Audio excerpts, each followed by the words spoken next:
국제 의료 전문가가 태국 보건 포럼에서 한국의 디지털 의료 시스템을 강하게 비판했던 것이 화제가 되었는데요. 하지만 얼마 지나지 않아 태국 전역에서 의료 시스템 붕괴 현상이 나타나기 시작했고, 결국 태국 보건부가 한국에 긴급 도움을 요청하는 상황까지 벌어지게 됩니다. 처음에는 한국 의료를 조롱했던 전문가가 왜 갑자기 태도를 바꾸게 되었을까요? 그리고 태국에서 도대체 무슨 일이 벌어진 걸까요? 안녕하세요. 저는 엘리사 콜먼입니다. 국제 NGO에서 의료 정책을 담당하고 있어요. 오늘 여러분께 들려드릴 이야기는 제가 직접 겪은 일로 처음에는 정말 믿기 어려웠던 상황이었습니다. 지금 돌이켜보면 제 자신의 편견과 무지함이 얼마나 큰 오해를 불러일으켰는지 깨닫게 되죠. 몇 달 전 태국 방콕에서 열린 아세안 보건 포럼에 참석했을 때의 일이에요. 동남아시아 각국의 보건 담당자들이 모여 의료 시스템 개선 방안을 논의하는 자리였습니다. 저는 평소처럼 각국의 사례를 듣고 분석하는 역할이었는데, 그날 특별한 발표가 있었어요. 회의장에 들어서자마자 느껴지는 묘한 긴장감이 있었습니다. 평소보다 참석자들의 표정이 진지해 보였거든요. 제 옆자리에 앉은 싱가포르 대표단도 뭔가 심각한 표정으로 자료를 들여다보고 있었어요. 태국 보건부의 타논 라마차이 부국장이 무대에 올라섰습니다. 그는 평소에도 전통적인 의료 방식을 고수하는 것으로 유명한 분이었어요. 키가 크고 위험 있는 외모에 카리스마까지 겸비한 모습이었죠. 타논 부국장은 발표를 시작하자마자 한국의 의료 시스템에 대해 언급했습니다. 최근 아시아 각국에서 디지털 의료 시스템을 도입하려는 움직임이 있습니다만, 타논 부국장의 목소리가 회의장을 가득 채웠어요. 저는 개인적으로 회의적입니다. 특히 한국의 경우를 보면 말이죠. 그의 말에 회의장이 조용해졌습니다. 저 역시 집중해서 들었어요. 사실 저도 디지털 의료에 대해서는 양면성이 있다고 생각하고 있었거든요. 한국의 병원들을 방문해 본 적이 있는데, 솔직히 말씀드리면 병원이 아니라 로봇 공장 같더군요. 타논 부국장의 목소리에 확신이 가득했습니다. 환자들이 기계 취급을 받고 있었어요. 의사와 환자 간의 따뜻한 소통은 찾아볼 수 없었습니다. 그 순간 저는 마음속으로 역시 그럴 줄 알았다는 생각이 들었어요. 최근 들어 의료 분야의 디지털화가 너무 빠르게 진행되면서 정작 환자, 개개인의 마음과 상황은 소홀해지는 것 같았거든요. 우리가 과연 그런 곳에서 무엇을 배울 수 있을까요? 타논 부국장이 회의장을 둘러보며 물었습니다. 의료의 본질은 인간과 인간 사이의 신뢰와 소통 아닌가요? 기계가 아무리 정확하다 해도 환자의 마음까지 읽을 수는 없습니다. 저는 그의 말에 깊이 공감하며 고개를 끄덕였어요. 주변 참석자들도 비슷한 반응을 보이고 있었습니다. 기술이 발전하는 것은 좋지만 그것이 인간성을 대체해서는 안 됩니다. 타논 부국장의 말에 회의장 곳곳에서 박수가 터져 나왔어요. 저도 동감한다는 마음으로 박수를 쳤습니다. 하지만 동시에 뭔가 이상한 느낌도 들었어요. 과연 한국의 의료 시스템이 정말 그럴까 하는 의문이 마음 한편에 자리 잡았습니다. 저는 그동안 여러 나라의 의료 시스템을 분석해왔지만 한국에 대해서는 직접 경험해 본 적이 없었거든요. 단지 보고서와 통계 자료로만 접했을 뿐이었죠. 회의가 끝나고 나서도 타논 부국장의 말이 계속 머릿속을 맴돌았습니다. 정말 한국의 의료 시스템이 그렇게 비인간적인 걸까요? 아니면 혹시 다른 면이 있는 건 아닐까요? 이런 생각들이 꼬리를 물고 이어졌어요. 며칠 후 저는 태국 현지의 의료 현실을 직접 확인해 보기로 했습니다. 치앙마이 외곽에 있는 국립병원 진료소를 방문하게 되었는데, 그곳에서 제가 본 것은 정말 충격적이었어요. 치앙마이 외곽의 국립병원에 도착했을 때 저는 처음에는 별다른 이상함을 느끼지 못했습니다. 깔끔한 외관과 친절한 직원들의 모습이 평범해 보였거든요. 하지만 시간이 지나면서 점점 이상한 점들이 눈에 들어오기 시작했어요. 우선 접수 과정부터 문제가 있었습니다. 환자들이 접수를 하려고 하는데 컴퓨터 시스템이 자꾸 다운되더라고요. 직원분이 잠시만 기다려주세요라고 말하며 컴퓨터를 재부팅하는 모습을 몇 번이나 봤습니다. 그런데 문제는 이게 일회성이 아니라는 거였어요. 한 할머니가 혈압약을 받으러 오셨는데 이전 진료 기록이 없다는 거예요. 분명히 몇 주 전에 같은 병원에서 진료를 받으셨다고 하시는데 말이죠. 직원분이 수작업으로 기록을 찾아보겠다며 서류 더미를 뒤지기 시작했어요. 할머니는 1시간 넘게 기다리시다가 결국 처음부터 다시 진료를 받아야 했습니다. 더 심각한 문제는 응급실에서 벌어졌어요. 교통사고로 다친 환자분이 응급차로 실려왔는데 수술이 필요한 상황이었습니다. 하지만 수술실이 모두 사용 중이라며 대기해야 한다는 거예요. 그런데 그 대기 시간이 얼마나 될지 아무도 정확히 말해주지 못했어요. 저는 간호사분께 물어봤습니다. 보통 응급수술 대기 시간이 어떻게 되나요? 글쎄요, 상황에 따라 다른데. 보통 4~5시간, 때로는 하루 종일 기다려야 할 때도 있어요. 정말 믿기 어려웠습니다. 생명이 위험한 환자가 하루 종일 기다려야 한다는 게 말이 되나요? 저는 점점 불안해지기 시작했어요.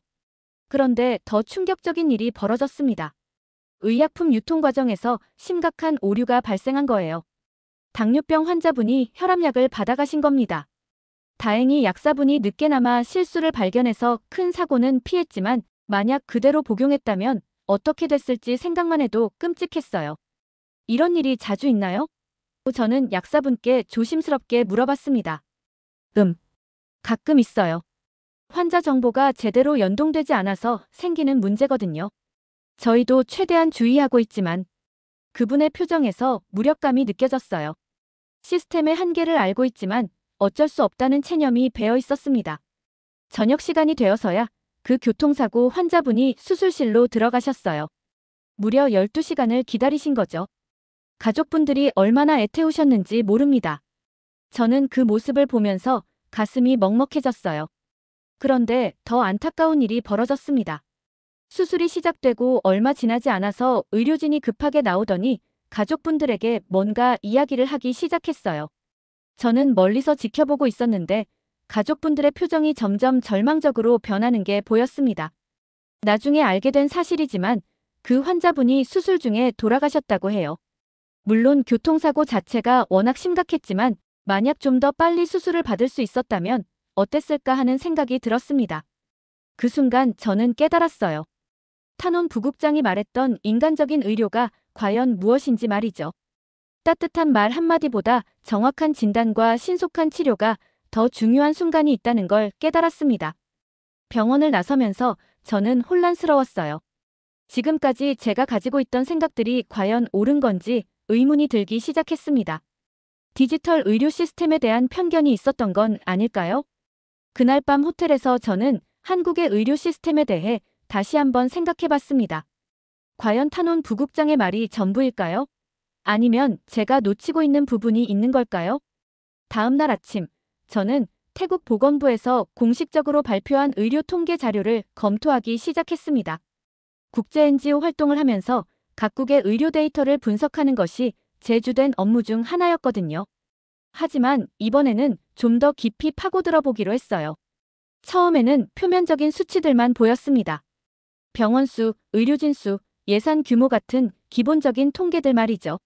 하지만 점점 더 세부적인 자료들을 들여다보면서 충격적인 사실들을 발견하게 되었습니다. 세계보건기구에서 발표한 디지털 병원화 지수를 보니 한국이 96점이 넘는 점수를 받은 반면 태국은 51점대에 머물러 있었어요. 이 차이가 얼마나 큰 건지 실감이 나지 않았는데 구체적인 사례들을 보니 그 격차가 얼마나 심각한지 알 수 있었습니다. 특히 충격적이었던 것은 태국 병원들의 디지털화 지연 현황이었어요. 전체 병원 중 상당수가 아직도 수기로 환자 기록을 관리하고 있었고 병원 간 정보 공유 시스템도 제대로 구축되어 있지 않았습니다. 제가 어제 목격했던 상황들이 단순한 우연이 아니었던 거죠. 더 놀라운 건 의료 오류 발생률이었습니다. 디지털화가 늦어지면서 환자 정보 관리에 문제가 생기고 이로 인한 의료 사고가 빈번하게 발생하고 있었어요. 제가 어제 봤던 약물 오배출 사건도 이런 시스템 문제에서 비롯된 거였습니다. 이런 자료들을 정리하면서 저는 점점 더 혼란스러워졌어요. 한편으로는 태국의 의료 현실이 생각보다 심각하다는 걸 깨달았고 다른 한편으로는 한국의 디지털 의료 시스템이 단순히 비인간적인 것만은 아닐 수도 있다는 생각이 들었거든요. 그런데 며칠 후 상황이 급변했습니다. 태국 전역에서 의료 시스템의 문제점들이 소셜미디어를 통해 확산되기 시작했어요. 제가 목격했던 것과 비슷한 사례들이 전국 곳곳에서 보고되고 있었습니다. 특히 해시태그 태국 의료지옥이 트렌드에 오르면서 여론이 급속히 악화되었어요. 응급수술을 기다리다가 돌아가신 환자분들의 이야기, 잘못된 약물 처방으로 위험에 처한 사람들의 경험담, 기록 분실로 치료가 지연된 사건들이 연이어 폭로되었습니다. 가장 충격적이었던 것은 외신에서 보도한 내용이었어요. 태국 병원 6곳 중 1곳, 의료진 없이 운영 중이라는 제목의 기사가 나왔는데 읽어보니 정말 믿기 어려운 내용들이었습니다. 일부 지방 병원들은 의사 부족으로 간호사나 보조 인력만으로 진료를 하고 있었고 응급 상황이 발생하면 다른 병원으로 환자를 이송해야 하는 상황이었어요. 하지만 이송 과정에서도 정보 전달이 제대로 되지 않아 치료가 지연되는 경우가 많았습니다. 저는 이런 상황들을 보면서 정말 착잡했어요. 타논 부국장이 한국의 디지털 의료를 비판했던 것이 과연 정당한 비판이었을까 하는 의문이 들기 시작했습니다. 그런데 더 놀라운 일이 벌어졌어요. 소셜미디어에서 시민들이 직접 나서서 한국처럼 바꿔라 라는 국민청원을 시작한 거예요. 불과 며칠 만에 수십만 명이 동참했고 정부도 더 이상 무시할 수 없는 상황이 되었습니다. 청원 내용을 보니 시민들이 원하는 것은 단순했어요. 정확한 진단, 신속한 치료, 안전한 의료 서비스. 이런 기본적인 것들이었습니다. 그리고 이를 위해서는 디지털 시스템의 도입이 필요하다는 인식이 확산되고 있었어요.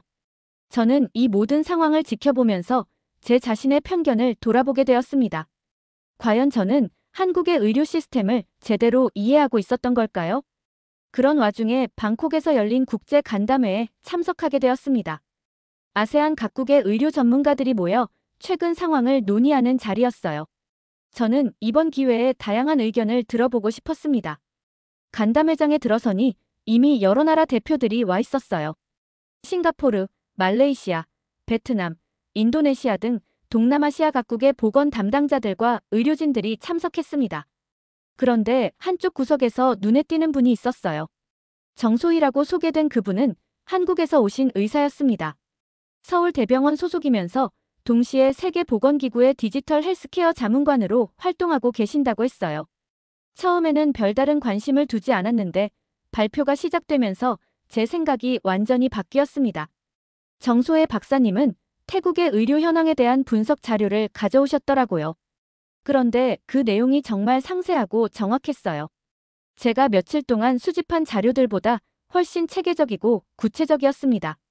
현재 태국의 의료 시스템이 직면한 가장 큰 문제는 정보의 단절입니다. 정소혜 박사님이 차분한 목소리로 설명하기 시작했어요.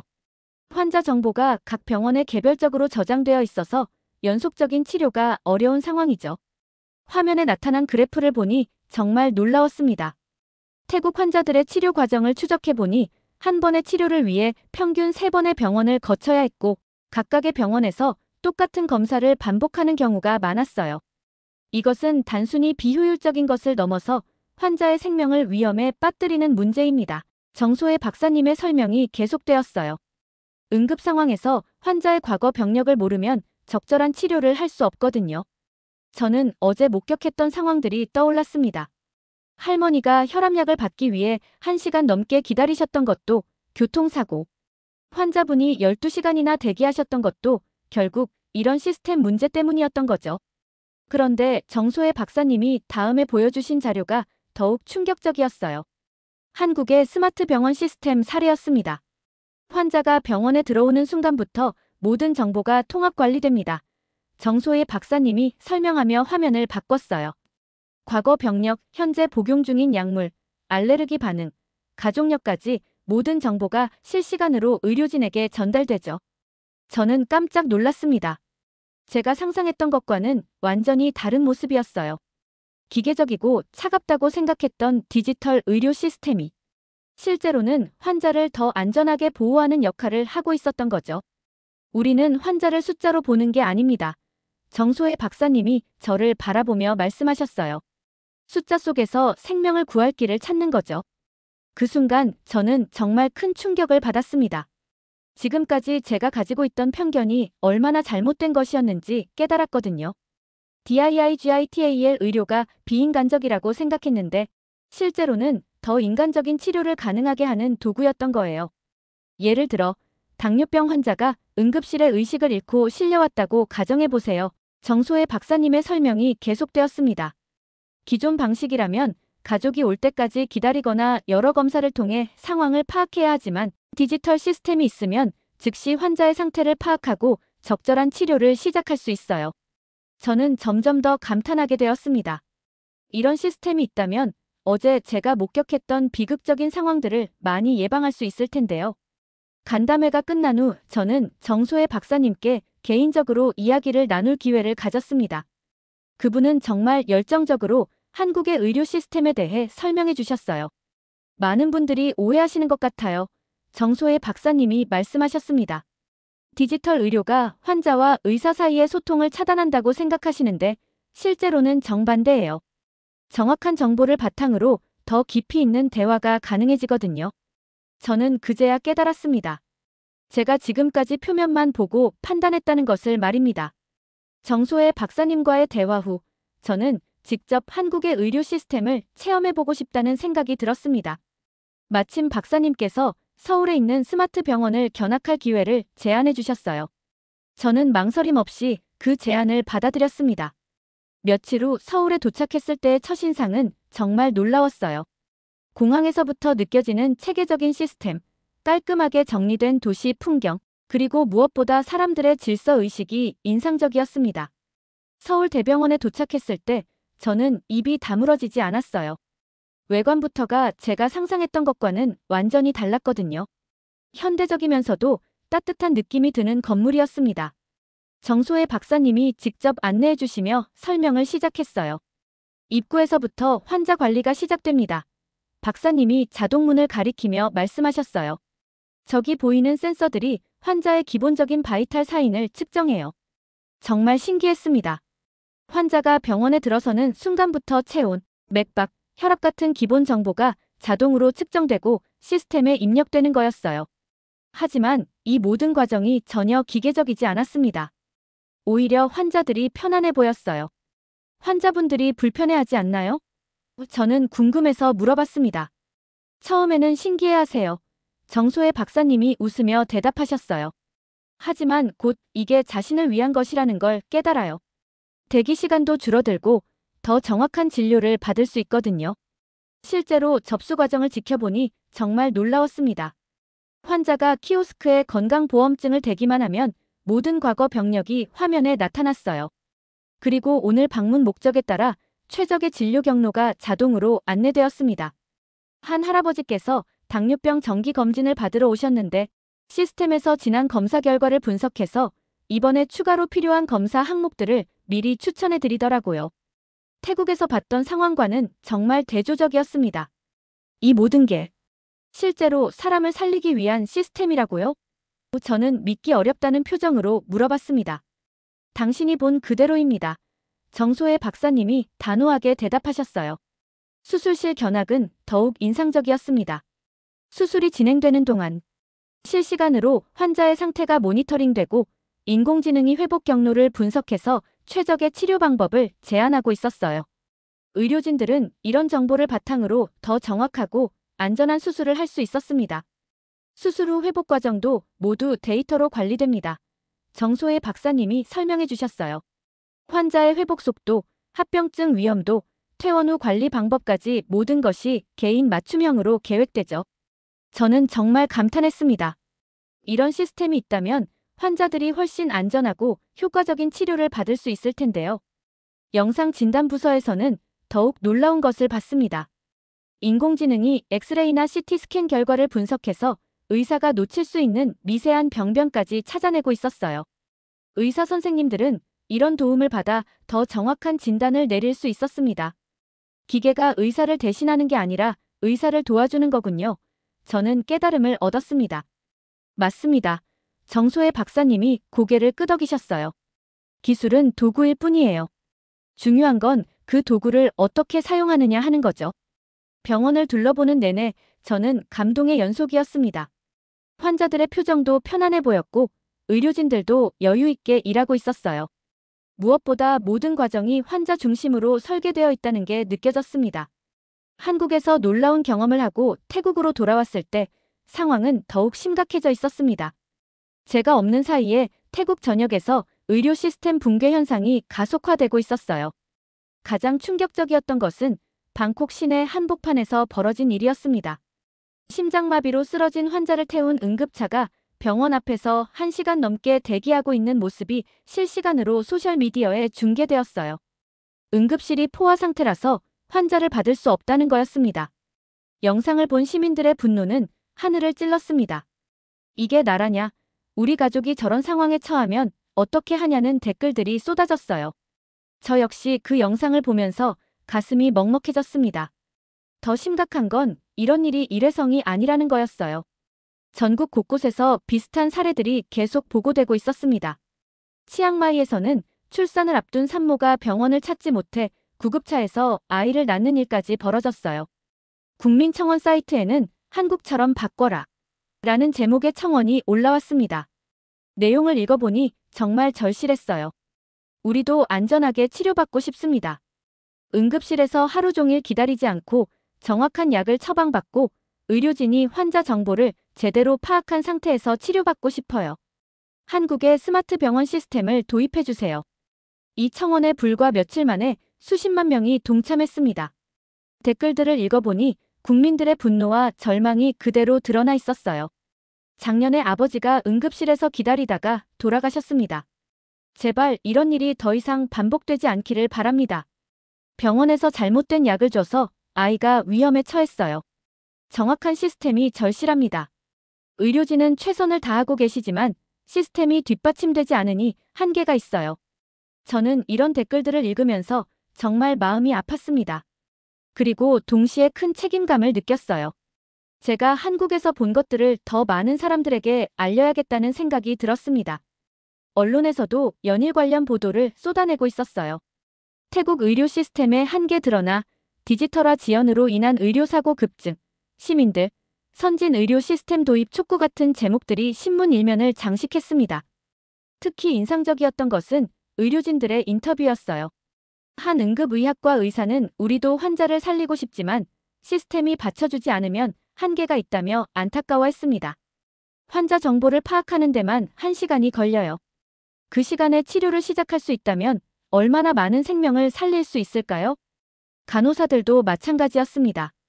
매번 수작업으로 기록을 관리하다 보니 실수가 생길 수밖에 없어요. 환자 안전을 위해서라도 시스템 개선이 시급합니다. 약사들의 증언도 비슷했어요. 처방전을 일일이 확인하고 환자 정보를 대조하는 과정에서 오류가 발생해요. 디지털 시스템이 있다면 이런 문제들을 많이 줄일 수 있을 텐데요. 저는 이런 상황들을 보면서 더 이상 가만히 있을 수 없다는 생각이 들었습니다. 제가 한국에서 경험한 것들을 바탕으로 긴급 보고서를 작성하기로 결심했어요. 그런데 문제는 탄원 부국장이었습니다. 여전히 디지털 의료 시스템 도입에 반대하고 있었거든요. 보건부 내부 회의에서 저는 한국의 스마트 병원 시스템에 대한 보고서를 발표했습니다. 상세한 자료와 함께 제가 직접 경험한 내용들을 설명했어요. 참석자들의 반응은 대체로 긍정적이었지만 탄원 부국장만은 여전히 회의적이었습니다. 결국 기계에 의존하는 시스템 아닙니까? 탄원 부국장이 날카롭게 질문했어요. 환자와 의사 간의 인간적인 소통은 어떻게 되는 겁니까? 저는 차분하게 대답했습니다. 부국장님, 제가 직접 본 바로는 오히려 더 깊이 있는 소통이 가능했습니다. 정확한 정보를 바탕으로 의사가 환자에게 더 집중할 수 있었거든요. 하지만 탄원 부국장은 쉽게 설득되지 않았어요. 그런 시스템에 의존하다 보면 의료진들이 직관력을 잃게 됩니다. 환자의 미묘한 변화를 놓칠 수도 있어요. 하지만 지금 우리 현실을 보세요. 제가 목소리를 높였습니다. 매일 환자들이 시스템 부족으로 고통받고 있어요. 더 이상 이상론만으로는 해결할 수 없습니다. 회의실 안의 분위기가 점점 긴장되었습니다. 다른 참석자들도 양분되어 있었어요. 일부는 저의 의견에 동조했지만 일부는 탄원 부국장의 우려에 공감하고 있었습니다. 그런데 갑자기 한 젊은 의사가 발언을 요청했어요. 죄송하지만 현장에서 일하는 의료진의 입장에서 말씀드리고 싶습니다. 그는 떨리는 목소리로 말을 이어갔습니다. 어제도 응급실에서 환자 한 분을 잃었습니다. 과거 병력을 파악하지 못해서 적절한 치료 시기를 놓쳤어요. 만약 디지털 시스템이 있었다면. 그의 말에 회의실이 조용해졌습니다. 실제 현장의 목소리였거든요. 우리는 환자를 살리고 싶어요. 하지만 지금의 시스템으로는 한계가 있습니다. 탄원 부국장도 더 이상 반박하지 못했습니다. 현실 앞에서는 이상론도 무력해질 수밖에 없었어요. 보건부 장관이 최종 결정을 내렸습니다. 한국과의 의료기술 협력을 추진하겠습니다. 더 이상 지체할 시간이 없어요. 그 순간 저는 정말 안도감을 느꼈습니다. 마침내 변화의 첫걸음을 뗄 수 있게 된 거예요. 하지만 탄원 부국장은 마지막까지 아쉬워했습니다. 우리가 잃게 될 것들도 있을 텐데. 부국장님, 저는 진심을 담아 말했습니다. 우리가 얻게 될 것이 훨씬 더 많을 거예요. 무엇보다 소중한 생명들을 구할 수 있어요. 회의가 끝난 후 보건부 내부에서는 희망적인 분위기가 돌기 시작했습니다. 이제 우리도 바뀔 수 있어. 환자들에게 더 나은 의료 서비스를 제공할 수 있겠어라는 말들이 오갔어요. 하지만 동시에 우려의 목소리도 있었습니다. 너무 늦었어라는 자조 섞인 말들도 들렸거든요. 늦었다고 생각할 때가 가장 빠른 때입니다. 저는 동료들에게 말했어요. 지금이라도 시작하면 됩니다. 그날 밤 저는 한국과의 기술협력협정서 초안을 작성했습니다. 구체적인 도입 계획과 단계별 실행 방안을 정리했어요. 쉽지 않은 과정이 될 거라는 걸 알고 있었지만 포기할 수는 없었습니다. 몇 주 후 한국과의 의료기술협력협정이 정식으로 체결되었습니다. 그리고 저는 그동안의 경험을 바탕으로 공개 편지를 작성하기로 결심했어요. 많은 사람들에게 제가 깨달은 것들을 나누고 싶었거든요. 편지를 쓰는 과정은 쉽지 않았습니다. 제 자신의 편견과 무지함을 인정해야 했고 그동안 잘못 생각했던 것들을 솔직하게 털어놔야 했어요. 하지만 이것이 진정한 변화의 시작이라고 생각했습니다. 편지는 이렇게 시작되었습니다. 저는 엘리사 콜먼입니다. 국제 NGO에서 의료 정책을 담당하고 있는 미국인입니다. 오늘 여러분께 부끄러운 고백을 하려고 합니다. 제가 얼마나 큰 편견을 가지고 있었는지, 그리고 그 편견이 얼마나 위험한 것이었는지 깨달았거든요. 편지에서 저는 처음 아세안 보건 포럼에서 탄원 부국장의 말에 동조했던 것부터 시작해서 태국의 의료 현실을 목격하고 한국의 스마트 병원을 경험하기까지의 모든 과정을 솔직하게 적었습니다. 처음에는 디지털 의료 시스템이 환자를 기계 취급한다고 생각했습니다. 하지만 실제로는 정반대였어요. 더 정확하고 안전한 치료를 통해 환자를 보호하는 시스템이었습니다. 편지에서 가장 중요한 부분은 다음과 같았습니다. 우리가 무너졌을 때 먼저 손을 내민 건 조용히 일해온 한국이었습니다. 그들은 자신들의 기술을 자랑하려고 한 것이 아니라 정말로 환자들을 살리고 싶어 했어요. 그 질서와 정성, 그리고 기술은 단순한 시스템이 아니라 인간을 향한 깊은 존중이었습니다.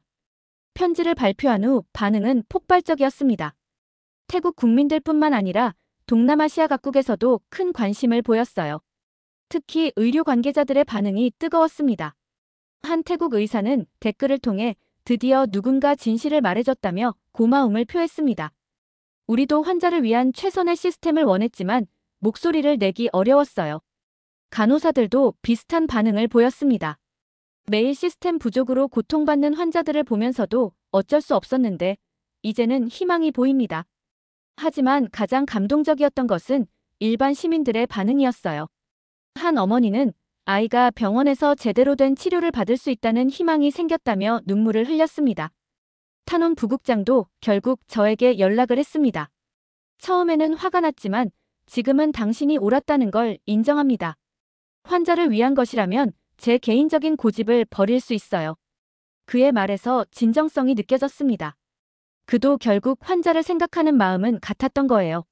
몇 달 후 첫 번째 스마트 병원 시범 사업이 방콕에서 시작되었습니다. 한국에서 파견된 전문가들과 태국 의료진들이 함께 협력하며 시스템을 구축해 나갔어요. 시범 운영 결과는 놀라웠습니다. 응급실 대기 시간이 절반으로 줄어들었고 의료 오류 발생률도 크게 감소했어요.